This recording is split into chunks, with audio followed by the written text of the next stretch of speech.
All right, ladies and gentlemen, at this time, I want to welcome you to Focus on Liberia to our program here, the Hour of Politics, with me, Anthony C., your host.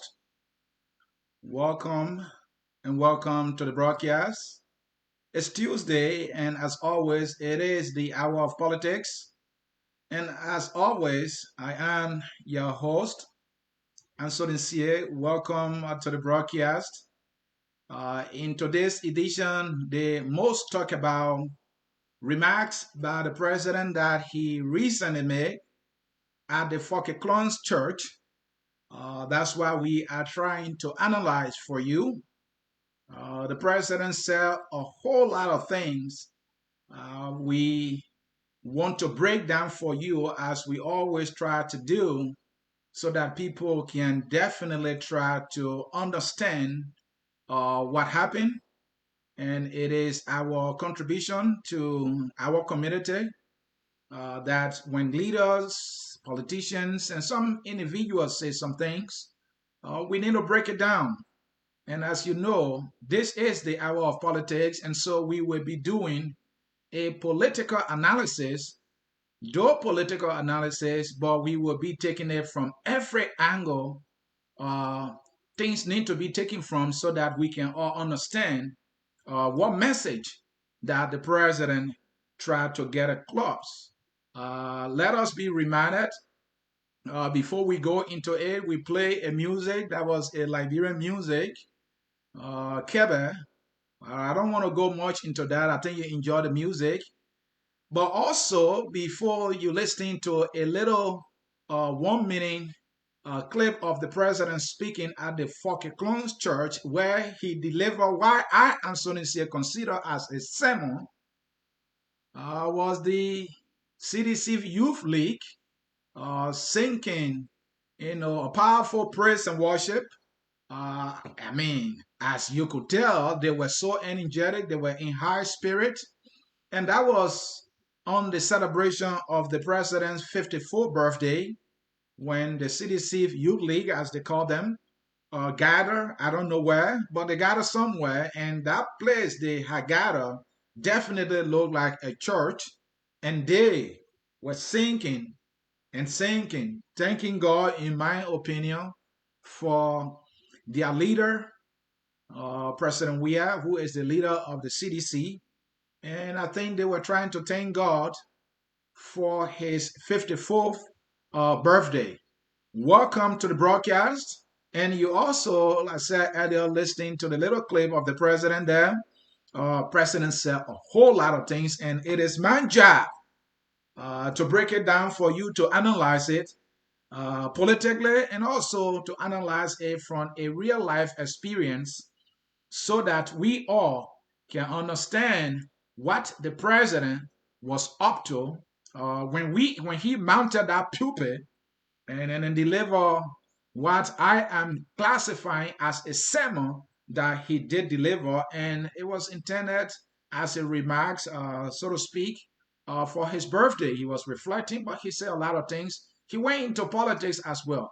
He's talked about the issues surrounding the two employees of government from the LRA that were found dead in a car somewhere down Broad Street around Secret Hakatira. The president talked something about that, and the president also laid the blame on individuals who were deported. I mean, a whole lot, but we will go into it. I just want to bring you up to speed as to all that we will be breaking down for you. And as always, this is Focus on Liberia. Please hit that share button quickly. Those of you in cyberspace, hit that share button. Those who follow us on YouTube, we want to say welcome as well.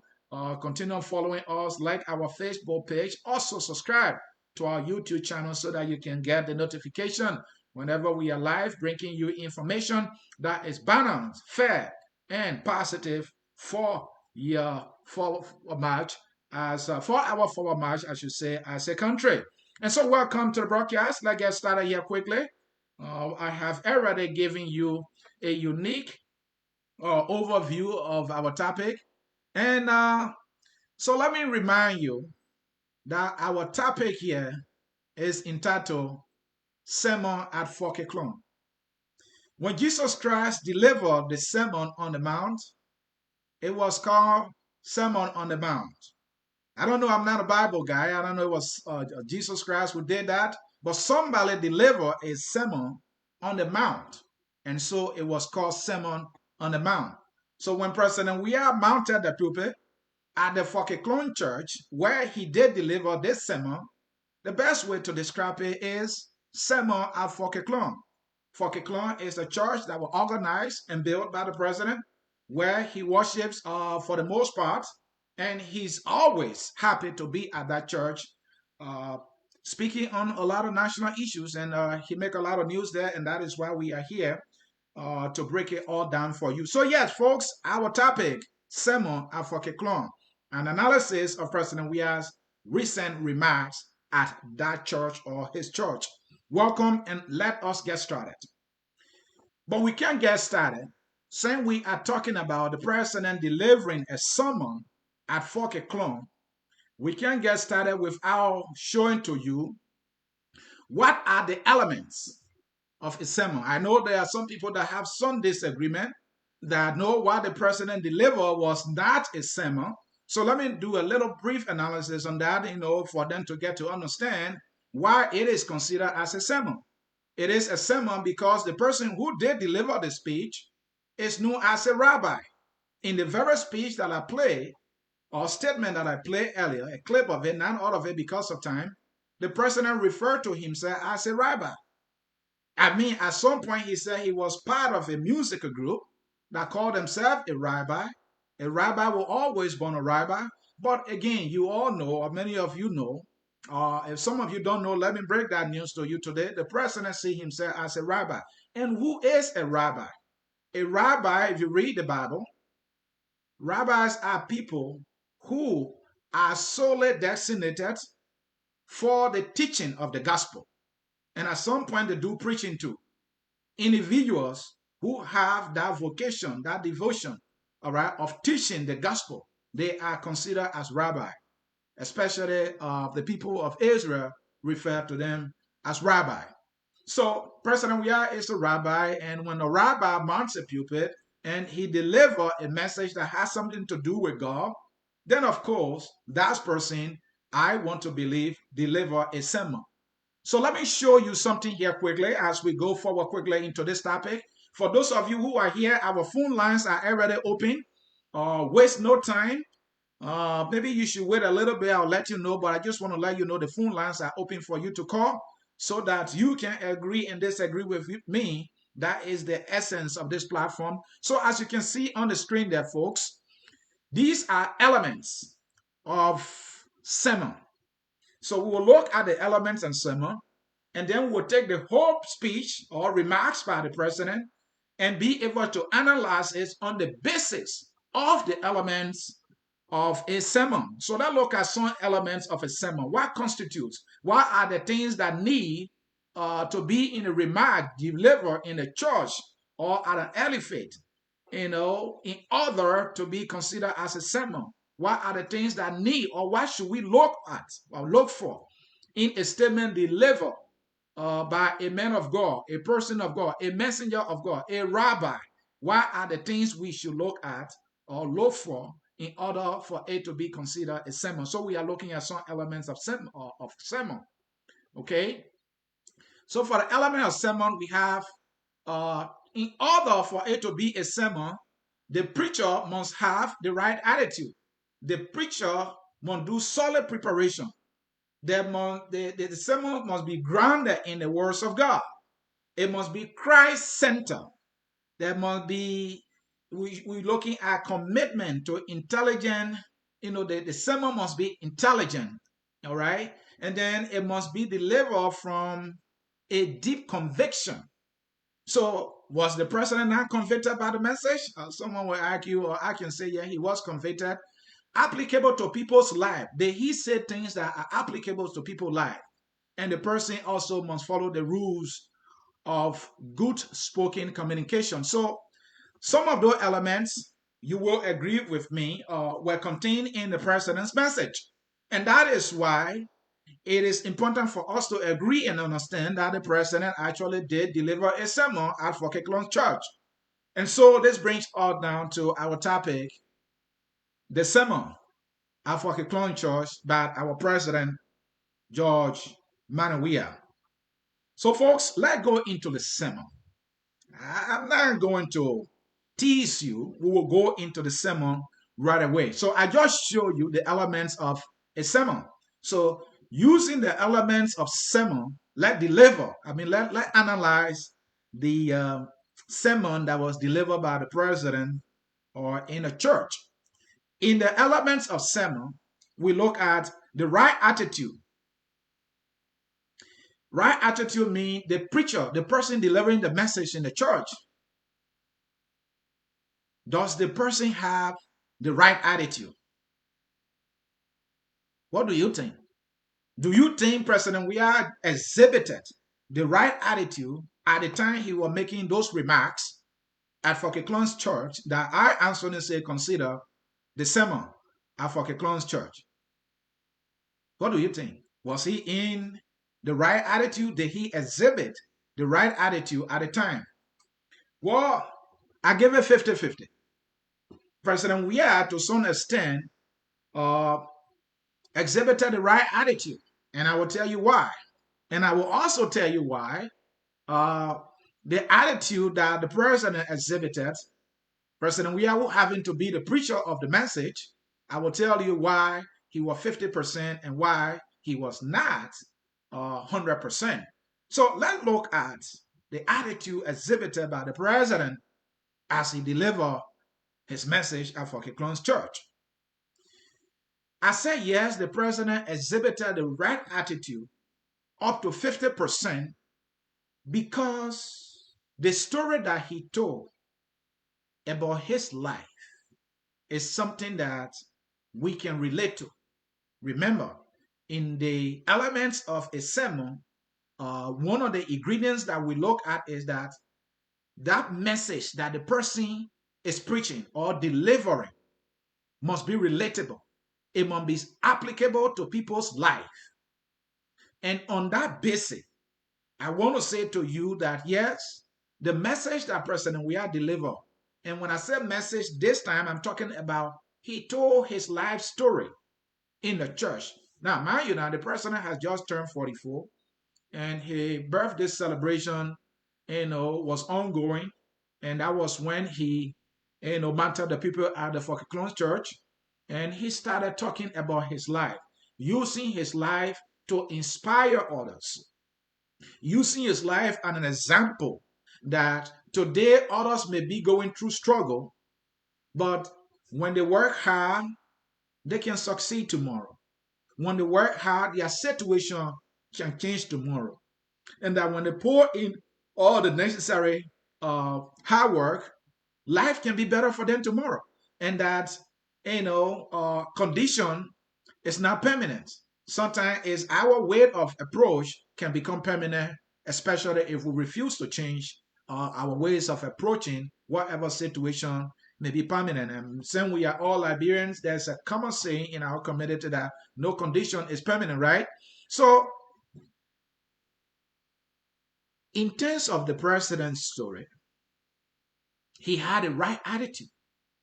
He told his story so that others who see where he has traveled from as an individual, and maybe that will be able to inspire others to hope for better days tomorrow. I think that was a good attitude because that's the essence of storytelling, right? You tell a story so that people can see themselves in the story, so that people can learn lesson from the story and apply those lessons to their life to inspire them that there will be a better tomorrow despite the current situation. So on that point, the president did exhibit the right attitude that a preacher must exhibit in order for a message that that person deliver in any church to be considered a sermon. But I said that the president did not or was not 100% in terms of the right attitude. So where is or what is the 50% that the president exhibited or did not exhibit the right attitude? In my analysis yet, let me tell you, the president did not exhibit the attitude of delivering some part of his message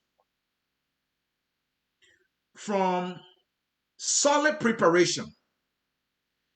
In order for you to deliver a sermon, for it to be considered a sermon, there must be solid preparation. And I showed you earlier the elements of a sermon. One of the elements there is solid preparation. Did the president prepare in a solid way that he was to appear in this church and that he was going to be on the pulpit and that he was going to be more like a representative of Jesus Christ or God in trying to inspire others in the church, and that he needed to be truthful, he needed to be sensitive, he needed to be relatable, he needed to make his message to be more than Christ-centered. Did the president do that? And again, let me remind you that one of the elements of a sermon is that it must be Christ-centered. But earlier I was telling you about preparation. Did the president prepare? Did the president even quote a Bible verse? Did he? No. The president did not quote a Bible verse that he could use to relate to his message. We're talking about a rabbi who built and established a church in which he's always seen preaching. Did he quote a Bible verse that people will be able to relate to? No, the president did not do that. So on the issue of solid preparation, the president was not in the right attitude. I don't think he was prepared to deliver this sermon so much so that it will be able to inspire a country that is already in despair. Our country is in despair economically. Our country is in despair politically. In terms of unity and reconciliation, our country is in despair. Even in terms of security, our country is in complete despair when it comes to security. But let me keep that security aspect. I will get to it later. Because he is the leader of the country. He mounted the pulpit as a rabbi to deliver a message to his people who having to be in economic despair. Many are hopeless in the country. And so when I first saw the president mounting the pulpit, especially during the time of his birthday, a time we should all take to reflect as to how far we have come and the journey ahead of us, and also looking at our responsibilities, especially when people rely on us, not only to inspire them, but to also provide leadership, give them hope, and tell them that it will be well.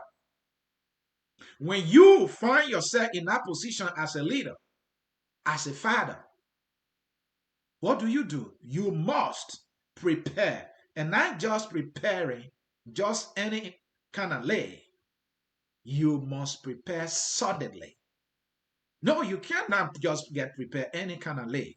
That lay must be solidly, and that's how you prepare to come. And the fact that the president was delivering this sermon at Forky Kloh's church, the president, in my opinion, needed to be very solid in terms of preparation, but he did not. And that is why we did not hear a single Bible verse. But let me progress, because we have a lot to cover here in this speech. Earlier, I started telling you about how the person's message must be Christ-centered. The message needed to be Christ-centered. At some point, the president talked about the death of the two employees who died and were working at the LRA. Those two employees were found dead in their car. Their family have been in pain or were in pain and stay in pain. And so when the leader of the country mounted the pulpit, if he had done any solid preparation, he would have taken into account that these people died in a manner that no one saw coming, meaning that their family were in despair, agony, and pain. And as the leader, he needed to understand that. And he needed to speak to the issue to the extent or in a manner that would be able to give that family that sense of sympathy, that the president is in great sympathy with them. I'm not saying he was not, but the way he talked about it, the way he trivialized their death, the way he insinuated that this was more like a boyfriend and girlfriend kind of situation was not the right way to talk about it. And only if the president message, his sermon, was Christ-centered, if he had done solid preparation, if he was exhibiting or exhibited the right attitude in 100% or up to 100%, he would not have talked about it in that way that the family and relatives of the family, of the victims, would be feeling that the president was so much insensitive. How can these family members be grieving? These are employees or were employees of your government that died under mysterious circumstances. And as a leader who received information more than any other person in the country, and the only thing you had to say was a boyfriend and girlfriend issue, you would trivialize the pain of the family in that manner. I want to tell you that what we expected from our leader, who happened to be the head of government, that has just lost two of its employees who were holding consequential position at a consequential agency of government. You would think the president would be very sensitive to the pains of those families. Those were individuals who were breadwinners for those families. And they just died under those circumstances. And in all time, the leader of the country, who is privileged to receiving all the intelligent information in the country, came out to insinuate or trivialize it as something that has to do with boyfriend and girlfriend. Yes, the president talked about how sad and unfortunate it was, how bad it was that every time, or for some time, when people wake up in the morning, there's death news about it. Yes, the president said that. But to have insinuated and trivialized it, that it was about boyfriend and girlfriend, and he said that in a church, on the pulpit, as a representative of God, as a rabbi, tells me that that message was not Christ-centered, that the president did not do any solid preparation, that the president is not grounded in the words of God, because the words of God, one must be grounded in the words of God in order to be qualified for delivering a sermon. But from the scenarios that I just narrated, it is clear that the president's sermon at Forky fell short of the elements of a sermon. And that is why earlier I told you that the president only exhibited the attitude of a good preacher in his sermon, and that the other 50% was out of the window for the reason that I just listed. And so this was the president who did not prepare, zero preparation. According to my research, any rabbi, before they come out to teach, any preacher for that matter, they must do solid research and reading. My research said that at least 12 hours is required because you have from Sunday to Sunday to be able to deliver that message. I'm sure the president knew he was to deliver a message in a church, which I consider as a sermon. And yet the president did not find time to prepare. And because he did not prepare, he did not quote a single Bible verse that he could relate to his message.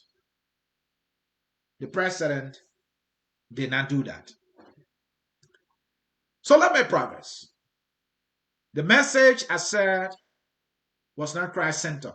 Another element of a sermon is that it must be delivered from a deep conviction. Do you think the president delivered his message from his deep conviction? I would say yes. The president was convicted. After all, he was in a joyous mood on his birthday or his birthday time. This was the man who has just danced the zombie dance. Have you forgotten? So President Weah was in the mood. He was in the mood. He was feeling good to the extent that he had to dance a zombie dance. And so whatever that came out of him, I want to tell you, it came out of conviction. And that is why all that he said constitute a sermon, except that the sermon falls short of so many or a lot of the elements of a sermon. So yes, President Weah's message was delivered from his conviction, deep conviction for that matter. So everything that he uttered in that church, he believed it. So President Weah had believed that the death of those Liberians, boyfriend and girlfriend, has something to do with it. That's what he said. And President Weah had a conviction because at some point during the sermon, he said that Liberians who are in the diaspora, who got deported, and that is true. There are some Liberians that came to the United States and other part of the country, of the world, so to speak, that have been deported for running into issue with the law in those countries they got deported from. U.S. is number one in terms of deportation. Many Liberians have been deported from the United States because they got in trouble with the law. So President Weah was speaking from his conviction. Everything he said, he meant it. But here is the thing. Was that Christ-centered? And that is the key. Was his message Christ-centered? No. You know what the Bible said? Actually, it was Jesus Christ, I believe. But let me say the Bible. That we should forgive 70 times 7. And I am reminded also of another saying from the Bible that, when someone slaps your left ear, you should give the order for them to slap it. And these Liberians who got in trouble with the law were deported. And the president found pleasure in using that as a canopy for the death of those Liberians. Is that what he's trying to say here? Because what connection the death of those Liberians had to do with Liberians being deported from the United States and other parts of the world, if I can say that. What connection they had? So the president again was insinuating, with no sympathy for those individuals who got in trouble with the law and got deported, and President Weah is holding them responsible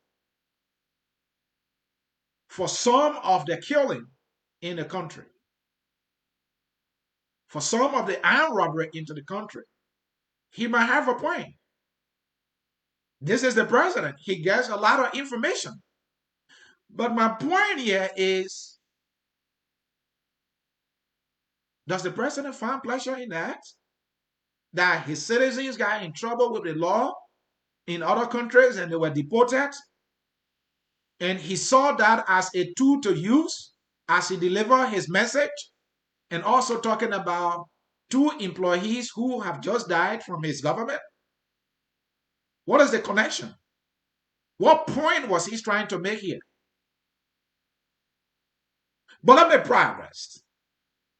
Again, I said to you, the president spoke from very deep conviction. And so everything he said, he meant it. Because if you listen to the clip, at some point the president was talking about his life as a young boy. How the only place sometimes you had to sleep was in the corner. And maybe you would tell your friend to dress or tell them, say, before nighttime or sleeping time, say, this is my corner on the mat. Sometimes at age 18, some people live that life. So this man was speaking from conviction. So from conviction also he was speaking when he brought in his citizens, his fellow citizens who were deported. When he was talking about the death of two citizens that died, that he trivialized as having some connection with boyfriend and girlfriend. And in fact, the president came on and said they were killed. How did the president get the information? Did his intelligent people tell him that they were killed? So if they were actually killed, my assumption here is that the president was informed that these people were killed. And in order for you to know that these people were killed, you must first know that somebody killed them, or someone was seen in a car, in the act of killing them. That you have intelligent linking some people to have done the killing. And that will be the only reason the leader of a country will come on to say they were killed. So President Weah made it clear and simple for the investigators that these people were killed. So wherever President Weah got his intelligence and information from, that these people were killed, he should give that information to the police. Because maybe NSA might have told him that, or people in the intelligence cycle told him that these people were killed. And so investigation continues, and maybe the investigation now should be very simple. So you see, President Weah did not prepare well for this sermon that he delivered as Forky Kloh Church, but he spoke from conviction. He spoke from conviction. So all the things he said, he had believed them, and he met them all. He met all that he said. So in the president's message or in his sermon, there were a lot of call to action. You know, when people deliver a message, one of the things they try to do is to call people to action. When someone is delivering a speech, there is something they want you to do. When I am doing my analysis, there is something I want you to understand. That is a call to action. I want you to understand something. Just as when someone is preaching in a church or delivering a sermon, they want to call your attention to something. There is something they want you to apply to your life. There is something that they want you to do for your life to be better. Or there is something they just want to share with you that is the reality in life that you must know. And so, what was the president call to action in his sermon? That is very important. A call to action, you see, those of you who go to church all the time, after the pastor have preached, they will call people to come forward to the pulpit and accept Jesus Christ. That is an example of call to action. Or sometimes they will tell you, go and share the message with your people. So let's look at some things that the president said as call to action as he delivered his message. What did the president ask us, his citizens, to do? What did President Weah ask Liberians to do? What were the call to actions in his sermon at Forky Kloh? Remember, the sermon at Forky Kloh by President Weah. It is our topic. So quickly, President Weah, one of the things he said in calling us to action was that people should go to their parents' house to live there. If they can't afford rent, and they should start asking him for rent money. And at some point, the president said that those who are insulting him, he's not going to help them. He said, you can't be insulting me, and at the same time, you are asking me to help you, to give you assistance. So I'm not going to do it, the president said. So the president is asking us, he's setting this example that we, as the citizens of Liberia, because he's the leader of the country, that when somebody do us wrong, first we should not forgive the person, and that when the person is in need, we should not help that person. The sermon at Forky Kloh. The sermon was powerful. President Weah is telling his citizens that when somebody do you wrong, do not forgive the person. Yes, I can argue it. Because he said, these are people that are insulting me, and then they turn around and come into me to ask for assistance. I'm not going to help them. If somebody wronged you, if you say you forgive them, and yet you're in a position to help them and they ask you for help and you say no, it means that you have not forgiven that person. That is my argument, and I believe it strongly. Because even the last time I checked the Bible, let me leave the Bible a little bit, but it says action speaks louder than words. Let me leave the Bible. Action speaks louder than words. If President Weah want to make the argument, or somebody want to make the argument, the president behind, well, the president forgave the people, it's just that he doesn't want to help them, then it's contradictory. If you forgive somebody, then treat them as you would treat them, or you should treat them if they have not done you wrong. That means you have forgiven them. But to say that I will not help them, and the reason he's not helping them, or he has refused, or saying to us that we should not help others, and that he will not help others, is because those others have done it wrong. And to not help them means that you did not forgive them, or you have refused to forgive them. No other way you can look at it. Because there's no way I can say to my friend, oh, I'm sorry. I've forgiven you. It's okay. We are friends again. And then hear me here with $50 in my pocket. It's my spare money. Or I'm in a position to help my friend and I'm saying, I'm not going to do it. What do you think that friend going to think about? When in fact, that friend know me to be the one always sharing when I'm in a position to do so. But this time I'm saying no. After we had some disagreement, and after I have maybe apologized, and the first person that their friend have said, okay, I've forgiven you. And now they said no to that. what you think that I should think. So, folks, this thing can be clear. The president is calling us to action. First, to not forgive others. And then when others do us wrong, we should not share with them, even if we are in the position. Because he, as a president, is in the position to be able to help. I'm not saying that he got to help everybody, but when he can, he should be able to help. But in his message, he said, I'm not going to help these people because they have done me wrong. So one, he has refused to forgive them, and two, he is not willing to help them because they have done him wrong. The president should be preaching forgiveness. The president should be preaching that we should be there for each other.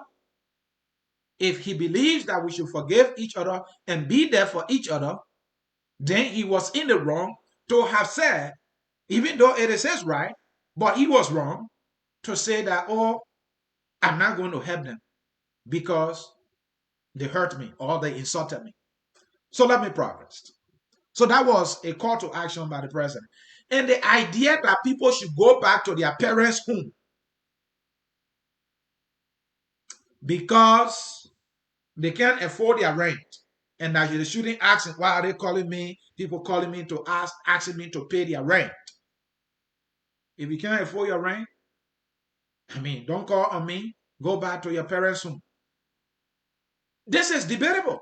Some people believe that it's the president right to tell them what's the logical thing to say. Someone will argue. If you can't afford the rent, they're going to throw you outside, right? So what you need to do, go to your parents' home. I don't think that's the right thing for a leader to say. But again, we are Liberians and we are Africans, and people see things differently. But I happen to see the other way. The sermon at Forky Kloh by President George Weah.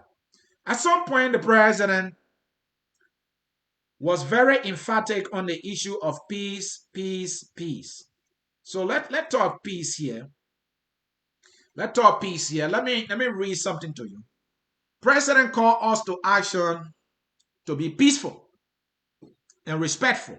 So let me read something here. I'll put it on the screen here quickly. The president indicated that despite the situation, citizens should be joyful with a pure heart for good things to flourish in their lives. There is nothing greater than peace. There is nothing joyful than peaceful, he said. There is nothing constructive like peace. There is nothing wonderful than peace. There is nothing precious than peace. Be peaceful. President Weah said in that sermon. I like that. President Weah wants us to be peaceful. So let's talk about being peaceful, folks. Let us talk about being peaceful. Earlier, I was telling you about President Weah saying that those who have insulted him, and we'll come to the insult part, and then you come out to ask him for favor or help, he's not going to do it. When you make peace with somebody, it means that whatever you can, when possible, for that person, you should be able to do it. That is peace. Peace is an abstract word. It is an abstract attribute. You don't see it physically. Some people think that when bullets are not flying, that means we have peace. Sometimes you hear people saying, I'm not having peace of mind, right? Do you see what's going on in your mind? Of course not. You don't see it. But they are troubled internally about things happening in their life. President Weah is calling us to action to be peaceful. My understanding is that if you want to be peaceful with somebody, you must do it in every respect. So those that are asking him for help, he's saying he's not going to help them because they have done him wrong. And so he will not help them. I see that as not being peaceful with those people. Yes, he's not insulting them. Yes, he's not sending people to harm them. But they are in distress economically. They have needs. And to reach out to, if you don't have it, say it that I don't have it. But to say that you will not help them because they have done you wrong also shows that you are not being peaceful with these people. That's how I see it. And like I said, the phone lines will be open for all of you to come in to be able to tell me how you see it. That is how I see it. That attitude that the president is trying to tell us to follow, first of all, was not Christ-like. That is to say that we shouldn't forgive, and that is to say we shouldn't help because someone has done us wrong. I think the president was not on point on that one. I think he was wrong, and I think the president was dead wrong. And to have said that in the church when he's on the pulpit, the president also talked about respect. And I like respect. And that is a very good thing. We should be respectful. But look in our country today. Do we respect each other? The fight, political fight, sometimes we get into physical fight in the country between people of the ruling party and the people in the opposition party. For those of us who are no opposition, I don't think any respect is being accorded us at all. No, they don't accord us any respect. But so let's talk respect. And I like when the president said that those who want to be leaders tomorrow, I'm quoting the president, those who want to be leaders tomorrow must be able to show respect to not only elders, but to current leaders. Oh, I like that.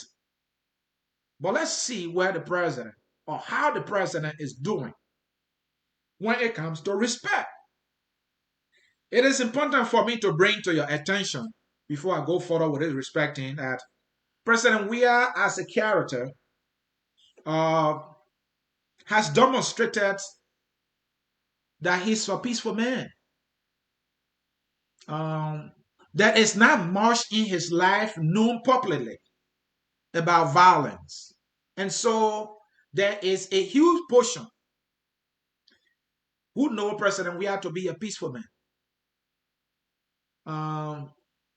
And that is true. Many people see him as a peaceful man. But I know his critics will talk about, oh, he is not as peaceful as he may be seen, or he must be claiming, or as others are trying to make us to believe. So let's talk about being peaceful.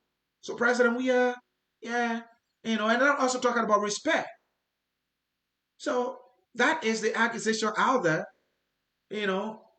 But let me drill on respect because I nailed peaceful a little more. So let me nail respect a little more. Is President Weah somebody who respect others? Many will say yes, but his critics will say no. And as a man who is on no position, in the middle, nowhere, so to speak, let me give you a neutral understanding of these two sides.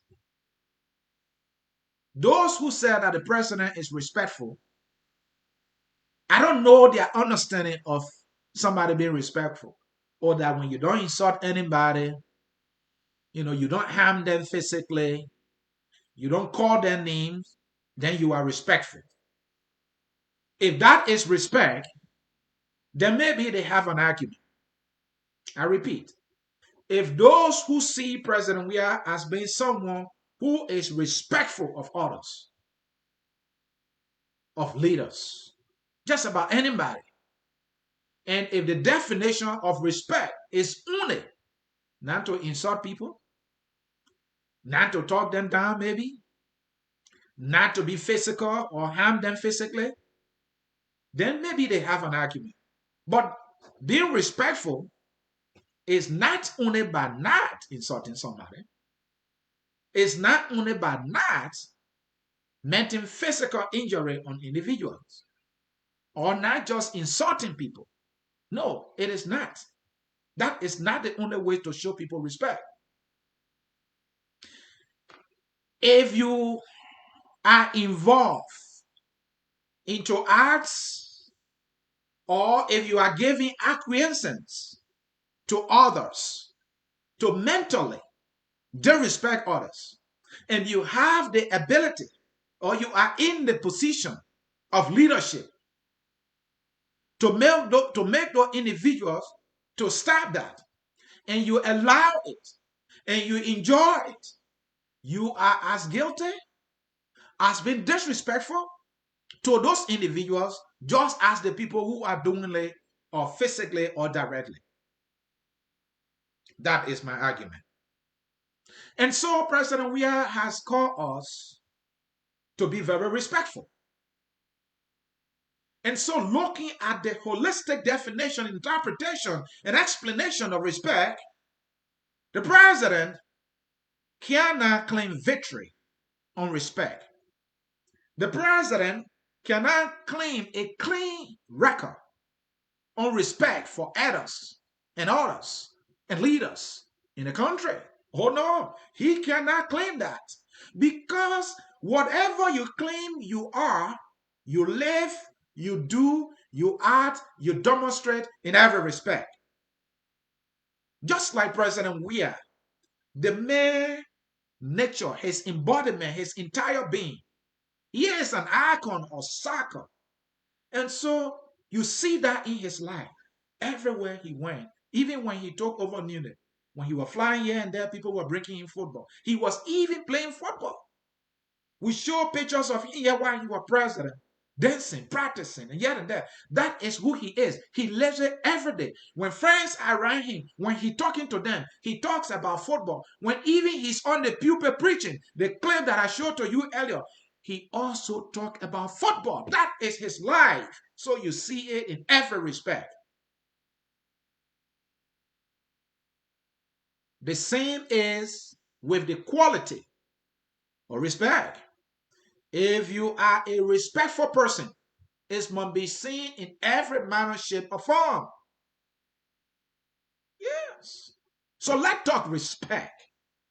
And I like the president's lecturing on his pulpit in his sermon at Forky, Kloh, telling us and calling us to action as Liberians to be very respectful. And I think I like that. And so let's talk respect, folks. There is a superintendent, I believe her name is Esther Walker, who happened to be the superintendent of Bum County. At some point, it was reported she narrated the story, the audio leak at the time. Many of you, or some of you, will remember that. And this woman says she was psychologically tortured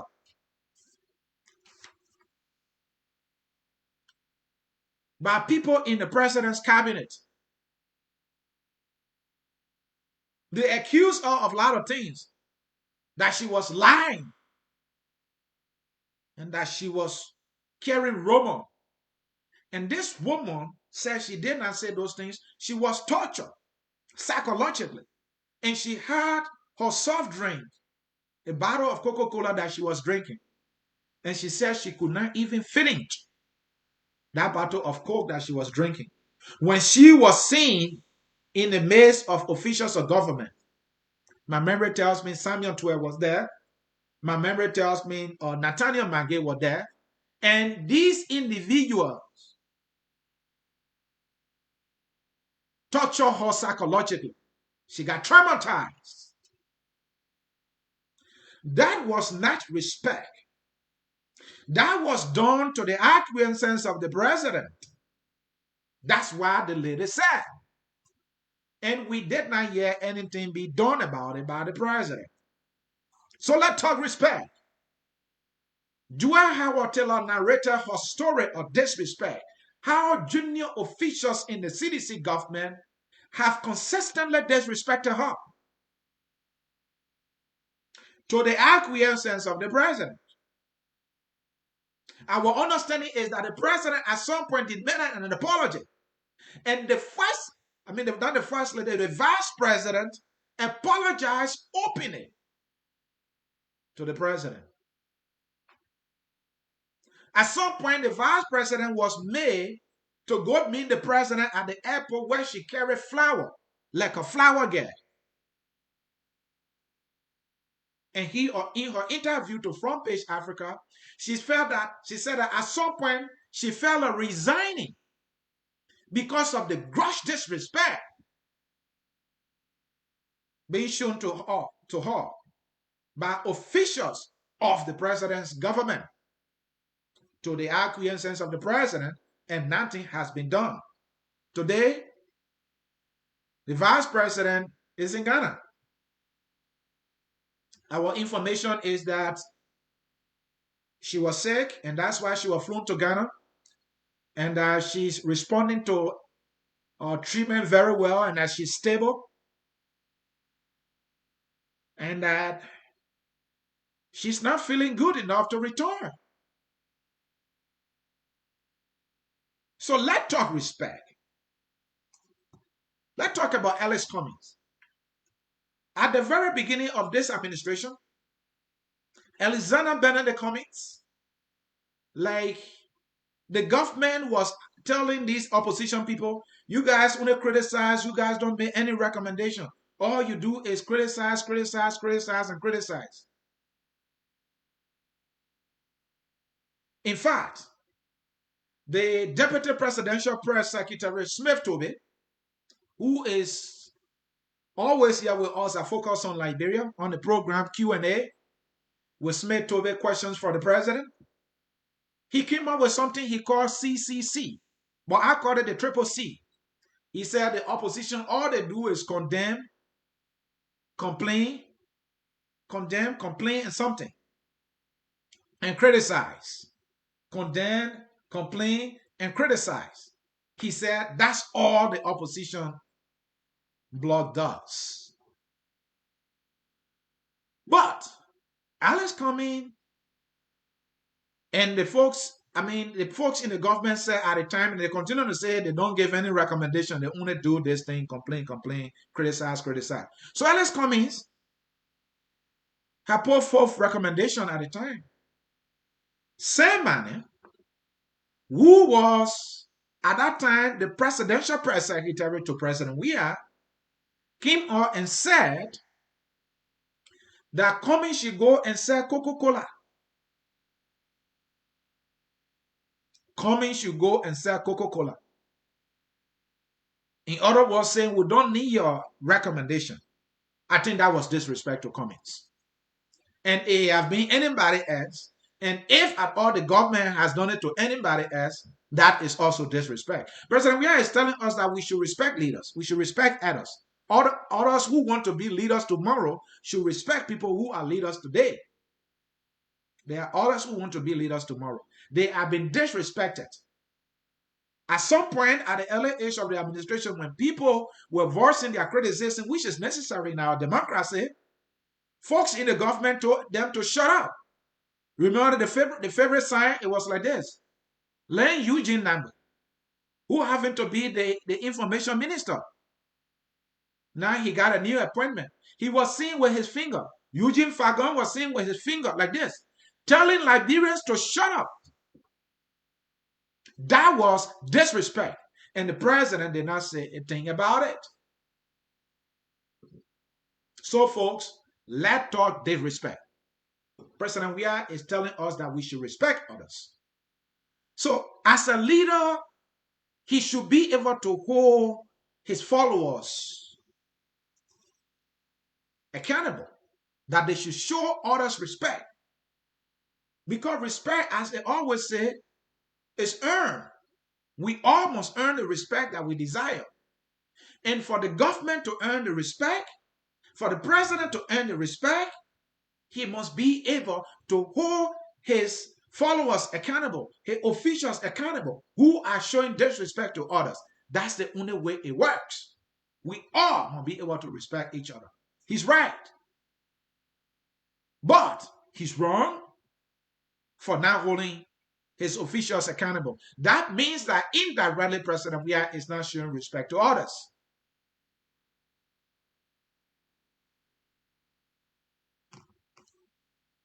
So let me come to the security issue I talked about, and then I can open the phone lines.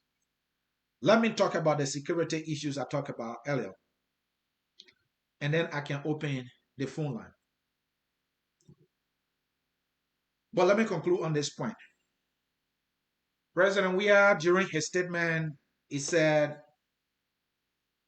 um, Liberians need to read about the country. The country is a beautiful country. He's right. Liberians need to read about the country. I'm coming to security. Liberians need to read about the country. It's a beautiful country. Yes. Liberia is 43,000 square miles. It's on the east coast of West Africa, on the west coast of Africa, sorry. So it is definitely a beautiful country. We have the coastal belt from Monserrado County all the way to Maryland County. Yes, Liberia is a beautiful country. We have the highest tropical rainforest in West Africa. Of course, Liberia is a beautiful country. On Wednesday, we'll be having a show here. I focus on Liberia. We'll be talking about Liberia wildlife. We have chimpanzee in Liberia that is in our park. We will be talking about it here. I focus on Liberia. Even Western chimpanzee are being found in Liberia. We have elephants in Liberia. Liberians are God-loving people. Yes, it is a beautiful country.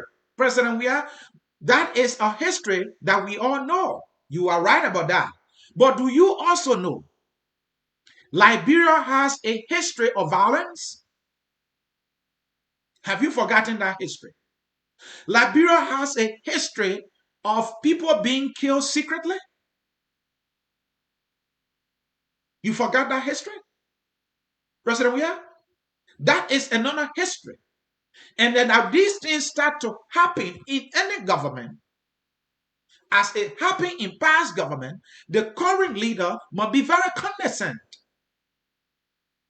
of the ugly things as they try to show face in the country, and should be able to launch investigation that must be concluded logically with the truth being unveiled, and that people should be held accountable.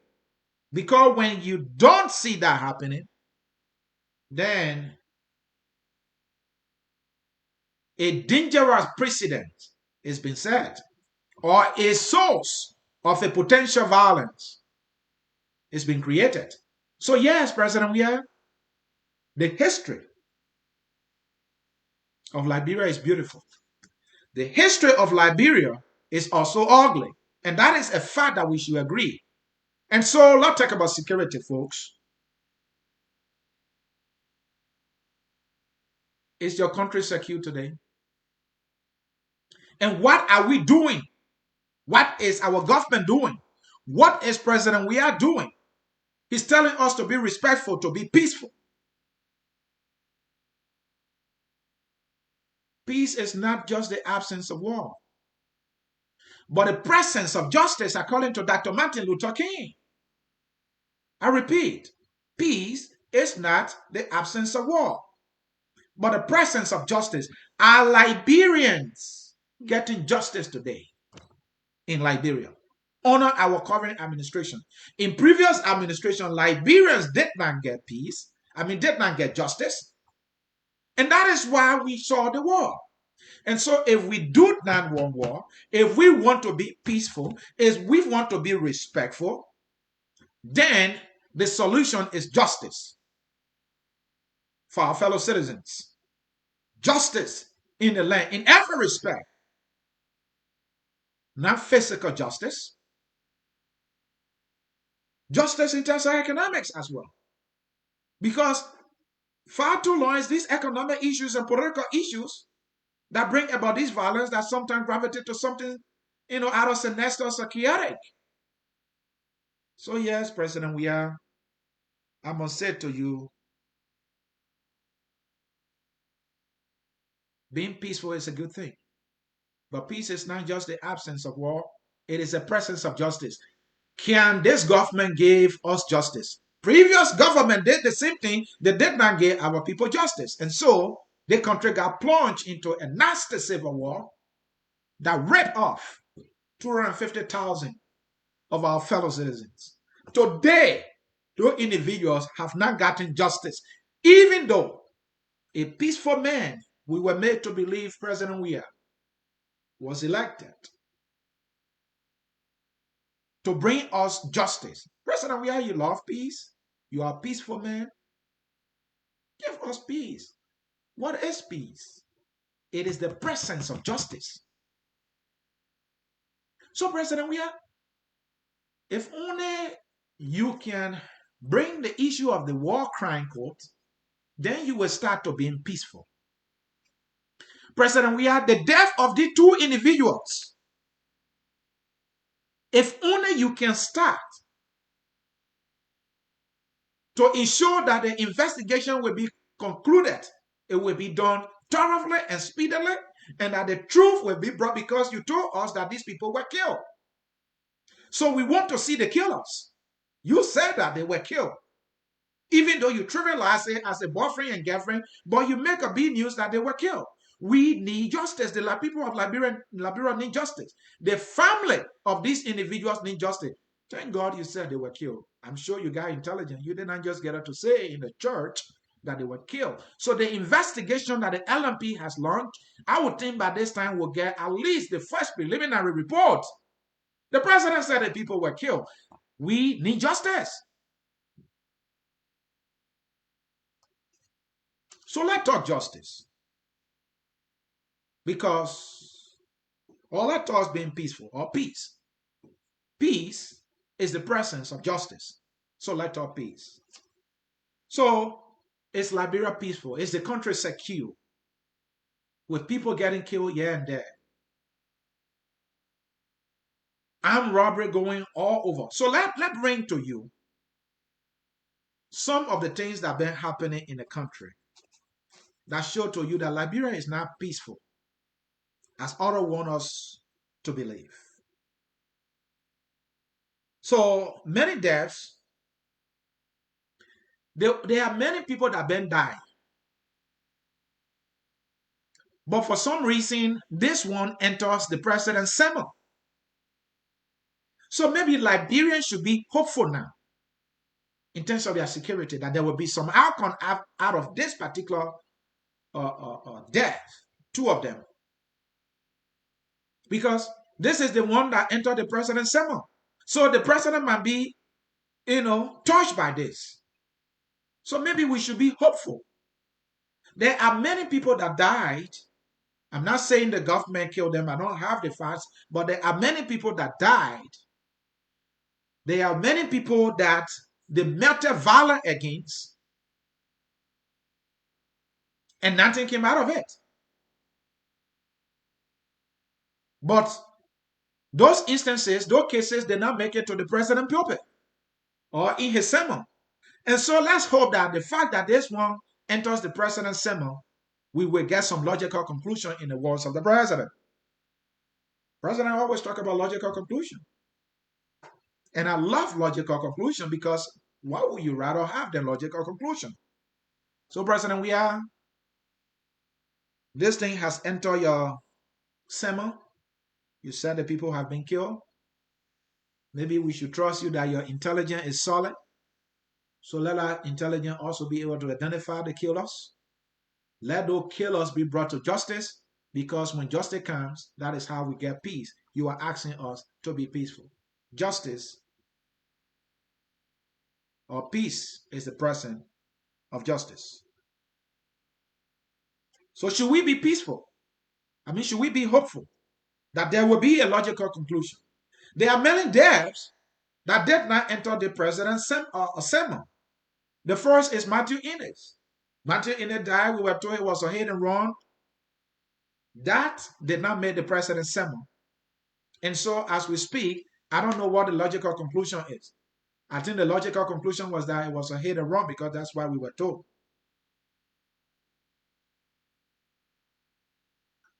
And during President Weah administration again, there was a German man by the name Mr.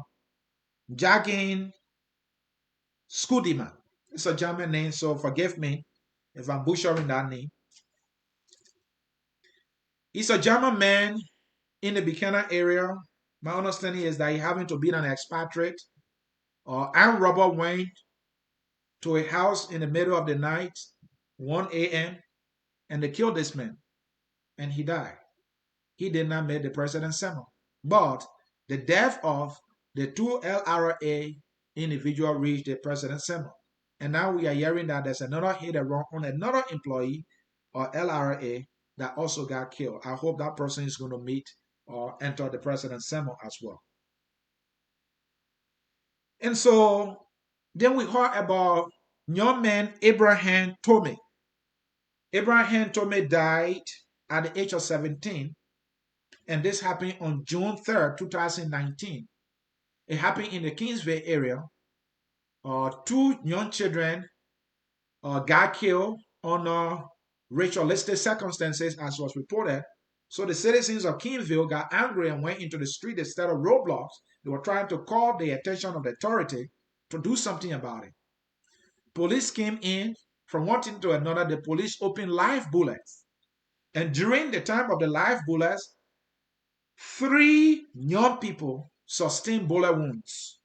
That was Sa at age 18, Dave Momo at age 18, and Abraham Tome at age 17. Abraham Tome was the unfortunate one who died from the bullets that came from the police. So our police had killed. And yet, baby Abraham or young man Abraham Tome did not make the president's sermon. We don't know how it concluded. I think we know that the police did a shooting, so I don't know the outcome. But I'm just saying, the president said this time those people were killed, and so we want to get to the bottom of that. So there have been several deaths. There have been several issues as well, and let me say this to people in the opposition. To those of you in the opposition who now feel that, some of you now, who now feel that, oh, this government is worse. This government is the worst ever in the country.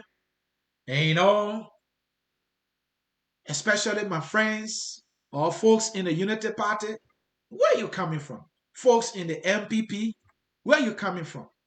Are you a moral voice here? Really? Do you want to claim some morality on the issue of killings of individuals in our country, something that threatens our national security? Do you want to claim any moral grounds here? No. No. You are tempting me to tell you to shut up. Because, let me start with those in the MPP. For the MPP folks, when Charles Taylor was in power,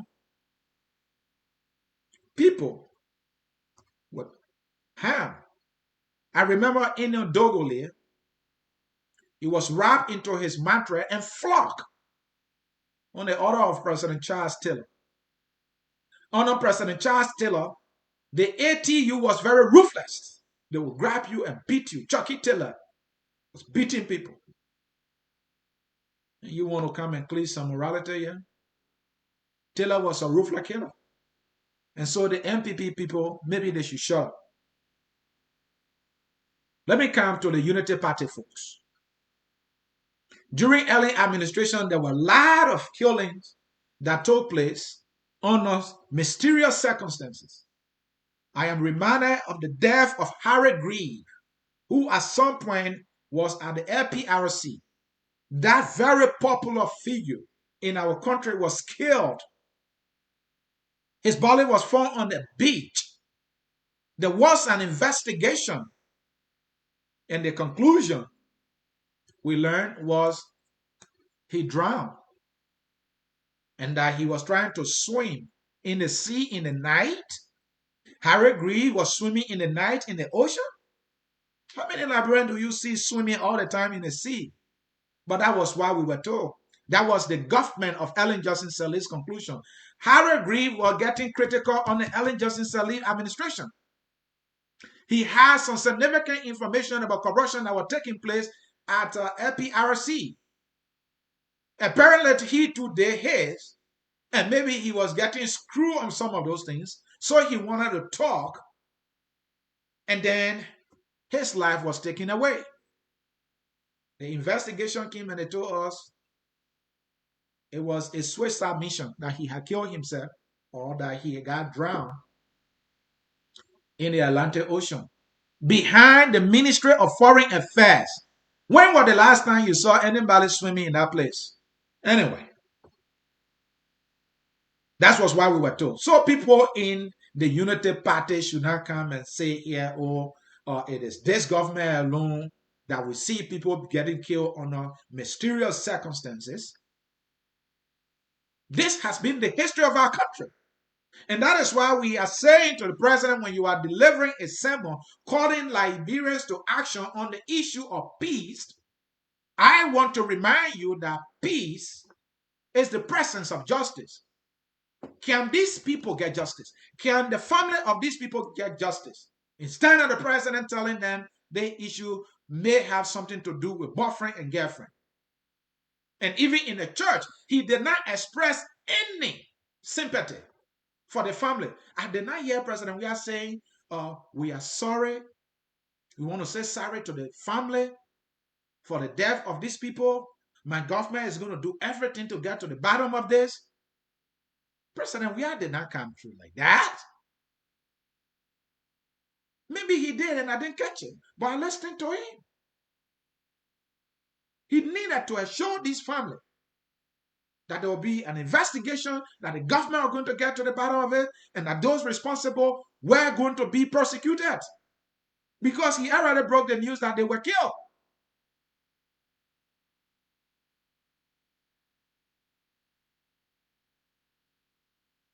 He should have expressed his government sympathy and his personal sympathy to the people in a well-articulated fashion to meet the gravity of the grief and pain that the family are feeling. But our leader did not do that. He trivialized it as having something to do with boyfriend and girlfriend. So to you, the Unity Party folks, Harry Reid was killed on January the 31st, 2016. Before 2016, there were two deaths. Victoria Seze, I don't know if I'm pronouncing it right, Z-A-Y, Z-A-Y. I'll pronounce it Seze. Victoria was taken to one of the police stations and she was dead. And what happened? The next time the police went to check, Victoria died. And there was lapa hanging to her neck. And the police make us to know there was an investigation. They said they did an autopsy.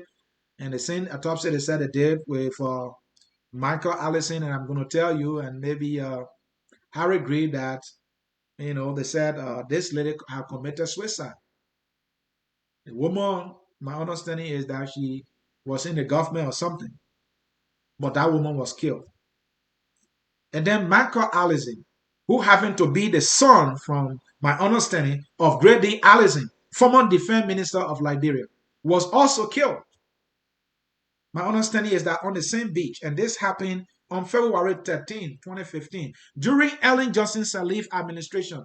And our information is that this man, Michael Allison, had information in his possession surrounding $25 million corruption scandal at the finance ministry. Many of you might have heard about the $25 million scandal at the time. And he had knowledge, and that, he was ready, or he has disclosed it. And it was after that he got killed. So to those in the Unity Party who want to claim moral grounds here, the mysterious killing that we're seeing today is only on Rabbi, President Weah administration, they have no moral ground here. We saw that on the president, Ellen Johnson Sirleaf, when they were in power. And so this will conclude my analysis, folks. I'm going to ask you right now to quickly, folks, Get your phone calls coming in. I'm going to open the phone line here quickly so that I can give you the opportunity. So get your phone line coming in. Let me read some comments as I wait for your phone calls. Get your calls coming in quickly, folks. It's time for you to speak or for overhaul your piece. I'm going to read comments, and if I don't get any call in the next 2-3 minutes, I will shut it down. So let me read comments here. Mr. Weah Cooney, he is the chief political analyst here focused on Liberia. He writes, the president is only required to do his job and obey the constitution and laws of Liberia. He is not required to be generous and charitable to all and sundry, he writes. Ha ha ha. Anthony is riding high on guilty by association. Holding President Weah responsible for the behavior of others, President Weah. No matter how you spin it, Anthony is a very respectful and humble human being. Regina Wilson writes, oh, I want to see Regina comments. Regina Wilson writes, you are so right. That lady was even relieved of her position after the leak tape. Thank you. Somebody is agreeing with me there. Martin Brown, right? He's not required exactly to be a benevolent and generous person, but he will need these people that he will be me tomorrow. I don't understand that. In addition, even the Constitution you talk about, he failed to uphold and protect the Constitution. He's making his point there. Tabio To writes, watching from eroded shows of West Point, the eroded shows of West Point, to put that right. Desmond Finney, he's an associate of analysts here focused on Liberia. He said, preach. Harry Greaves, he's agreeing with me. Mountain K and Colley, very pathetic. Too many mysterious there. Mountain Colley agreed again. Great message. Thanks for the great job, Senior Comrade Anthony. See, history shall remain kind to you and FOL. That is Martin Colley there making his comments. Few comments there. I have a caller, and it is the man, George Toto. Folks, get your calls coming in quickly. While I get to George Toto to be given the opportunity to speak. Mr. George Toto, welcome to Focus on Liberia. Quickly to the issue. Your agreement and disagreement. Yeah. Oh, thank you, man. Yeah. Yeah, I have a couple of disagreement. Thank you. But on the issue of morality, most especially where we're talking about the murder that took place in Liberia a few days. Right. But the point I want to stress here, or Anthony, let us forget about what happened in the past, what happened during Eddie Johnson, Serita, and whatsoever. I think we should focus on the present reality that happened in the country. Okay. We should not continue to justify what happened during any time to prove point. Because what is happening in the country is very scary, and especially back-to-back murders that are taking place. It kind of creates an eyebrow. That's the same reason why should we continue to say, oh, should we charge it a day or charge it a time or do administration, this thing happen? That's the result we find ourselves in today. As a result of the serial killing that went like Liberia during Charles Day, Samuel Doughton, and the country went to where it is today. And the same thing continue to happen before our eyes. So I think the government need to do, the government should have to investigate the murder thoroughly and twist every route and find the perpetrator or whosoever that do to bring them to justice. I think that's a message we should continue to put forward. But instead of all trying to justify the reason why we find ourselves in the present situation, I don't think it's going to help us to move forward. Yeah, Mr. Toto, what I was trying to say is that folks in the Unity Party now want to make it to look like, oh, this government is the only government in which we see this mysterious killing that is very troubling and threatening the security of our people. Our people are in fear right now. All right, and that is why our politicians or the political parties do. And here we try to, be as balanced as possible and hold everybody accountable. We all must hold every one of us or everybody accountable.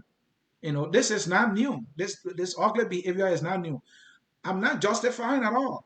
I'm saying it happened yesterday was wrong. It's happening today is wrong. You who were quiet on it yesterday, you can't claim to be the moral voice today, and that was the point I'm making. So go ahead. Yeah, okay. No, I mean, I get, I gotta get the point, the message you try to portray. And I just only you, but we are seeing it back to back on social media. People begin to make the points. That even we take the murder out of it. You talk about corruption. You try to investigate corruption in Liberia. Right. People want to justify that because it happened to an editor. So people have no moral ground to speak on this issue. My point is, if we continue to hold people on these petty stuff until they happen there, we're not going to make any progress in our society.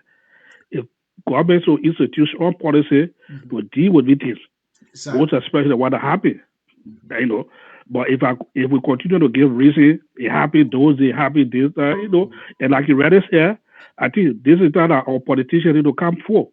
Most of them we are not saying that. Or most especially the type of insecurity that happening, everybody mute, nobody know which direction to go. I don't know whether people are afraid to speak on this issue. I think that as a result, we heading nowhere again. Exactly, my brother. Exactly. Yeah. And this is not. That's a very good discussion, especially you guys are in the media world. I think those are the messages we need to be preaching for now because it gets scary in the town. And Toto, before I let you go, I want you to speak to the national security and economic implication component of it because the government needs investors. The government said that we'll do our best to bring jobs, and if investors are hearing these things, there are reasons for them to stay away, and we can do with our investment. Yeah, definitely. It poses a serious threat to the security and economic development of Liberia. Nobody going to invest in a volatile environment, a hostile environment with the type of murder going on, especially on surf. Because at the end of the day, the cases become cold cases. We don't know what's going to happen next. We don't know even the investigation. I don't know if since the murder took place, whether the police have called for a press conference to address the media, to educate the media about the progress in the report. We don't even know nothing about it. They called a press conference, and the only thing they said that they're going to investigate. But since that press conference, I've been here for one hour. Since that time, we don't hear any information yet. No preliminary report. The public is supposed to be up to date. Yeah. The public is supposed to be informed up to date, to make the environment safe for the people. These are the type of things. That's the reason why people criticize President Weah so much when this thing happens. President Weah, he keeps so quiet. I know he have a lieutenant, he have a deputies, he have everybody to speak. I know he don't get run the government, but on a critical issue like this, just come on, give the people some assurance and awareness. But to just leave it, maybe you want to leave it with the information ministry or your press secretary or the police. This is a scary time in the country. Exactly. Come on, just say something. To give people that assurance. But that thing happen, we're gonna go put their money in that type of horse environment. I doubt it. Definitely. Thank you, George. Thank you so much. Yeah, thank you. All right, let me bring in another George. This is Amos George this time. Mr. George, welcome to Focus on Liberia. Quickly to the issue. Yeah, let me say something. Sometimes when I speak and people say we don't like President Weah, we don't like the government. But what is happening in Liberia, it is a pattern. Right. And people don't want to look at it. And sometimes people trying to reflect the current prevailing circumstances that is taking place in Liberia. That is, people go back to Ellington. Yes, I get it. But I think that was the contract that President Weah was setting coming to power. That he's going to hold people accountable for whatever they do. Because the past government, according to him, was not doing it the right way. Right. Now, the killing of those two persons, body was posed on Broad Street. That is not a homicide. That is a double murder. And the police, I will say this, and so listen to me. Right. That case will not be proven beyond reasonable doubt with the police. Why am I saying this? The police made a major mistakes on the crime scene. Major one. The police were not able to secure the crime scene. If you see the video, everybody people keep opening the car door, touching the car door, walking all around the car. And the police came. Did not even to push the people. I never did it. You have already destroyed evidence, physical evidence. You have destroyed them. Because you're talking about fingerprint, you're talking about blood, saliva, and people coming grabbing the car door, all the kind. You destroyed them. Now, look at the car. That car should not have been driven by anybody. That car should have been towed either to the police headquarters or to the medical center, whatever they decide to carry. Can you imagine somebody going to sit in that car and drive the body away? You know how many evidence the person had destroyed already? That was shocking to me. The police director said in the press conference, when you asked by one smart lady, journalist, that, oh yeah, I know the police made some mistake, but that is not sufficient evidence to destroy the evidence of the crime. Are you serious, Mr. Police Director? Are you serious? Where are the photographs? Where are the diagrams? And fingerprint to attach or to place someone on that crime scene. And those things are destroyed. And you say it's not enough. What police science school does Medic went to tell you that? So anybody that know anything about criminal justice system, the police director ain't fit to be police director from what I heard from him yesterday about a crime scene. That means the police is not, they don't even know how to protect a simple crime scene. They don't know. And that one displays on Broad Street the other day, so that crime will not be solved, my brothers. Let me tell you. Because in order to solve that crime, you need a forensic expert to do that. And what the police did, that the police destroyed every evidence on that crime scene. Destroy everything. And then you look at, they kill all the people, the man. That is the murder style of killing, breaking somebody's neck from the what we more seen. The arm. All the killing had taken place in Liberia. Mystery killing is not like that.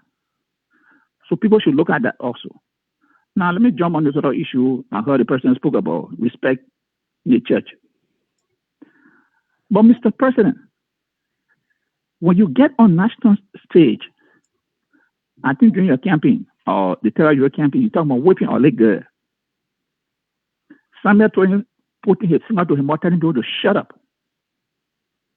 And you yourself buttress it by telling people you will whip this person. Then what is the role? What is the standard are you setting for other people to follow? Eh? You can't have it both ways. If you want people to respect you, then leader must set the pace, have to set record. But when you the person get on and say you will whip somebody, you will whip the leg. Mr. George? Hey, what are you telling us? Mr. George? Yep. Be there. Let me bring the point in, and then I'll bring you in for you to talk about it or to give your own take on it. And it's on the same respect and insults, right?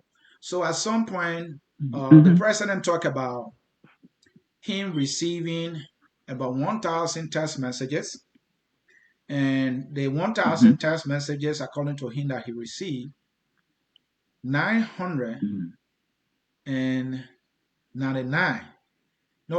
of them, the 1,999 of them were insults to him. So, and he went further by saying that most of those messages came from people within the coalition that brought him to power. He continued on. So this was the president saying that, so the thing is, how many persons have the president's phone number out there that he's receiving 1,000 messages and 999 of them are all insults? So the thing is with the team, you know, they don't want advice, right? Because they know it all. So the president is receiving 999 messages of insults, and he made it look like these messages came from 999 different individuals. So how many persons have a number that running, insulting or raining these insults on him, and then they can't change a number? Because if they are troubling him like in that manner, it will disturb his state of mind.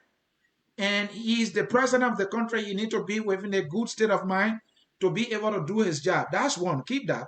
Then let me bring the other part into, and then we will come in.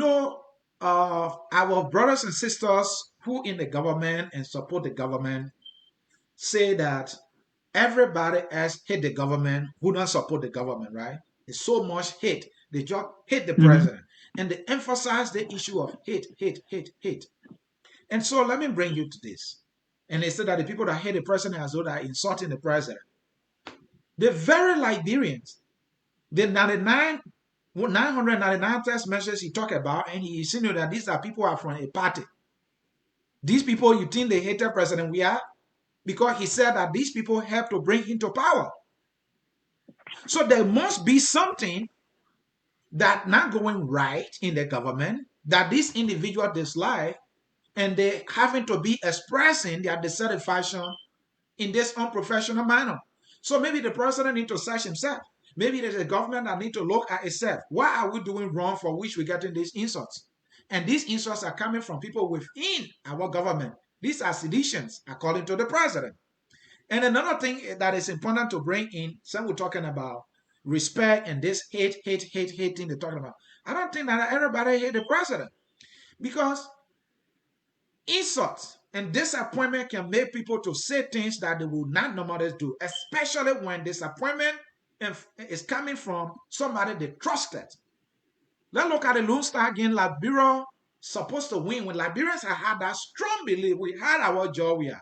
We had our Weah 11 at the time. And that game supposed to qualify Liberia for the World Cup, I believe. And they blew it because before the game, they were dancing cha-cha slide. I remember that very well. What happened? Liberians who have loved Weah so much went after him viciously with insults. I don't think they hated him. It was because of their disappointment that the president, George Weah at the time, King George at the time, could not deliver that victory. It was not based on hate. It's the same thing that is happening today.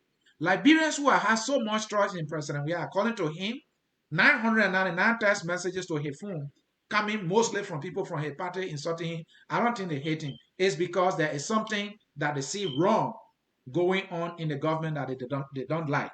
Your take?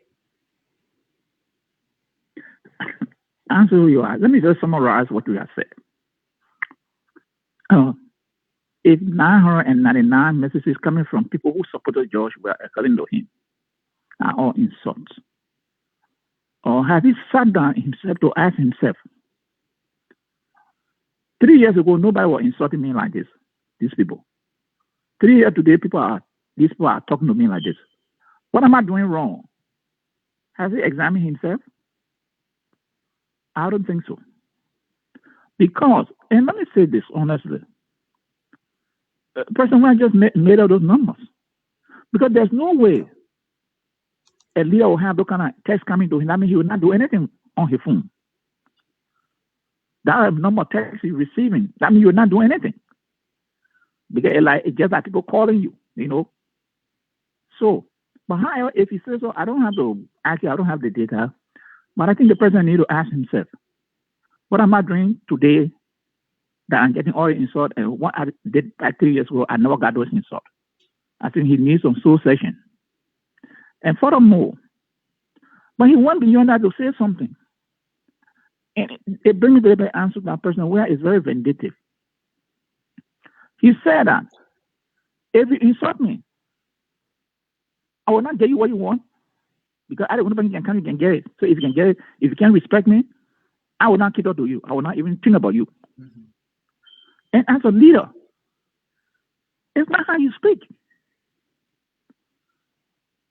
because even everybody will not agree with you. And most of the disappointment is coming from the way that person where is conducting himself or conducting the country. And they are disappointed. So now they become what? Disenchanted. And they say things sometimes they didn't want to say. But even with that, as a leader, that's your days. You can say, hey, let me talk to these people find out what's going on. But to say that because these people insult you, that means you will not even cater to them. Then as a leader, where are we going? You speak about the Lone Star. And he mentioned that Lone Star yesterday.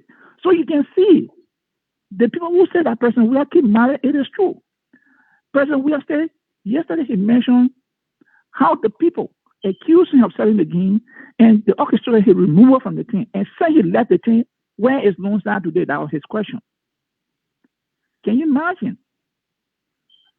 That is your area of specialty. And you are in position today because they did that thing I don't know how many years ago. And today, still a person we are. Because of that, you got in mind, you cannot support the team to promote the team as a football legend. Then something is wrong with person we are. Then I believe the people who say that person we are keep malice, it is true. Because if he was not keeping malice, I don't know how many years that game been gone. And today, the president is still mentioning that.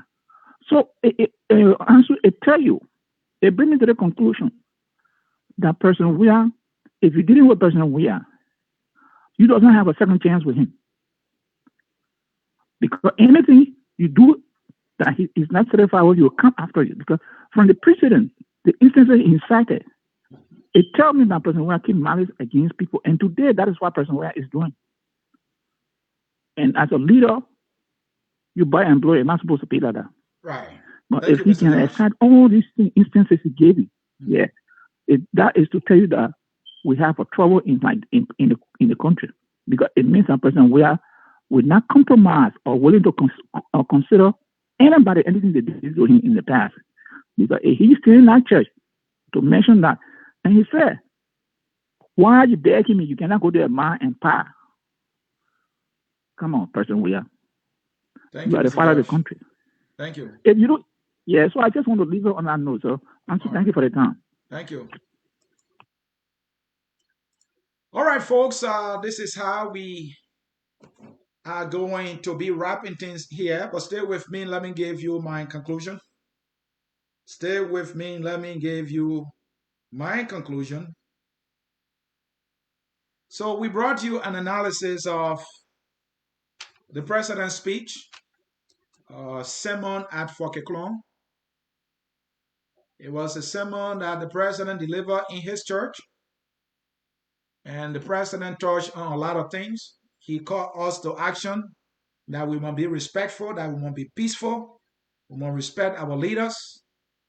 And President Weah had the opportunity to talk about those citizens of our country that got killed under mysterious circumstances. And the president, instead of assuring the family of those citizens that his government was going to investigate and make sure that those who did the killing, in his own words, he said those people were killed. Instead of President Weah assuring them that the killers will be brought to justice, President Weah did not do that. President Weah trivialized the death, the painful death, the shocking death of those two employees of his government who died under mysterious circumstances. He treated it as something very trivial, bringing in the insinuation that it might have been boyfriend and girlfriend issue. And he said that when he was on the pulpit delivering his sermon at Forky Kloh's church. You know, for a rabbi to be delivering a sermon at his church and to insinuate, well, he is the president of the nation. Apparently, he knew what he was saying, but hey, you have your fellow citizens in pain as a result of this death. You needed to assure them You needed to express your sympathy and the nations and your government sympathy to the people and assure them that the matter will be investigated and those responsible will be brought to justice. But to have brought in the idea of boyfriend and girlfriend, I think that was disrespectful to the people that died and to their family. And so President Weah, who was calling on people, calling on Liberians to be respectful, did not exhibit respect to those citizens at that point, and that was sad and that was unfortunate. And so President Weah's message was not Christ center, and he should not have done that. President Weah also talking about respect here, that we should respect our leaders. One of President Weah covered down is Jefferson Koji. Do some of you remember when Jefferson Koji went after Frank Musa Dean, the Justice Minister of Liberia, a city mayor, went after the Attorney General of the country and disrespected him and talked to him like a boy? Nothing happened. President Weah want to lecture us about respect. President Weah, there are many people in your government that have disrespected Liberia and Liberians in a significant way. Your vice president has been disrespected to the extent that she doesn't want to return to the country because of the disrespect officials in your cabinet continue to show to her. President, we want us to be peaceful. We want to be peaceful. And I told you earlier, folks, for peace to exist, there must be justice. So let President Weah give the family that are grieving justice in this matter. This matter should not end like the case of Abraham Tome, a 17-year-old boy that was killed by police. This matter should not end like that. This matter should not end like the case of Salsa and Dave Momon, who was shot by police.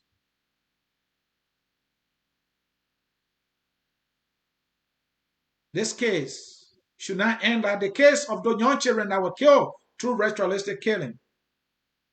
This case should not end like the case of the German man and expatriate in Buchanan who was killed by an armed robber. This case should not end like that. Is President Weah want the country to be peaceful? I want to remind him that justice, the presence of justice, is peace. And that peace is not just the absence of war, but the presence of justice. So President Weah need to give us justice. And to those he said have his phone number and insulted him and he has received 99 text messages, let him change those numbers. Let him change the phone number so that he will not receive those insults. But this was the very President Weah who told us that if anybody insult me again, they will not walk freely in the streets of Monrovia. Those words don't sound like words coming from a peaceful man. Because when President Weah saying you will not walk peacefully in the street of Monrovia, or you will not walk freely in the streets of Monrovia, it sounds like somebody who had decided to use violence on those individuals. So President Weah want to lash us out about being peaceful.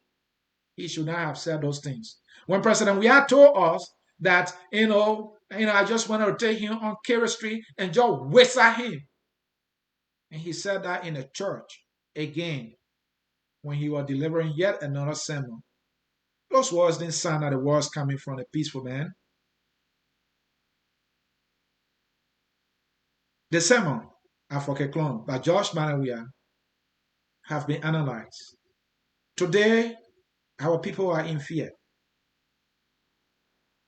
And the president, the best he can do is to make sure that whenever these atrocities are committed in the country, the president must speak to it. The president should demand a speedier investigation into the matter. And the president should be able to empathize with the victim's family and provide leadership so that Liberians can try to hope again. That let the president provide leadership that will improve security in the land, Because when there is security chaos in the country, investors will not come into the country. As we know, I don't know of any investor, significant, serious investor that has come to this country since our government took over, or the new government took over. And while we are hoping for that and they are hearing violence, expatriates being killed, employees of the government getting killed under mysterious circumstances, people being caught, enemies of the state, the president saying you will not walk freely in the streets of Monrovia, the president talking about wayside people.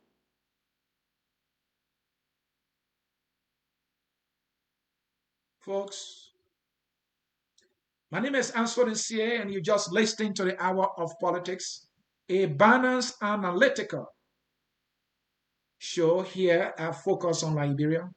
I repeat, a balanced, responsible, and analytical political show here at Focus on Liberia. We bring you the issues, we analyze them from every angle so that everybody can see every piece of it. And then they will understand how it all went down. That is how we do it here at Focus on Liberia. And so, folks, I'm leaving you. I will see you again next Tuesday on another edition of the Hour of Politics. But on Wednesday, we will be having a show here. And Sunday, we'll be having another show. Like our Facebook page. That's the only support we are asking you for. Subscribe to our YouTube channel. That is the only support we are asking you for. Ask your friends to also like our Facebook page and subscribe to our YouTube channel. That is the only support we are asking you for. We don't do GoFundMe. We don't do Cash App. But if you ever want to contribute financially to what we do, we are not asking you. But if you decide to do that, if you want to do that, just go to our website, www.focusonliberia.net, and go to the bottom of the screen, and then you can make any contribution. Again, we are not asking you for contribution, except you want to do so. My name is Anthony C.A. I brought you the Hour of Politics at 8 hours. As always, here I Focus on Liberia every Tuesday. Tune in to the Hour of Politics. There's a song that I have for you also, folks. That song says, we are all Liberians. Whether you are in an opposition, no position like me, or ruling position like our friends, we are all Liberians. Whether you support the government or not, we are all Liberians. And we all equally own this country. And we must all be respectful of each other. But that song will remind you, that song will give you that patriotism, that spirit of patriotism. That song will give it to you. So I'm asking you for one favor only. Listen to that song for just 1 minute. And subscribe to our YouTube channel and like our Facebook page. When you do that, Focus on Liberia will go places. And so, folks, here is your song. As I said to you, bye-bye. We are Liberia. Liberia is our home. Liberia people.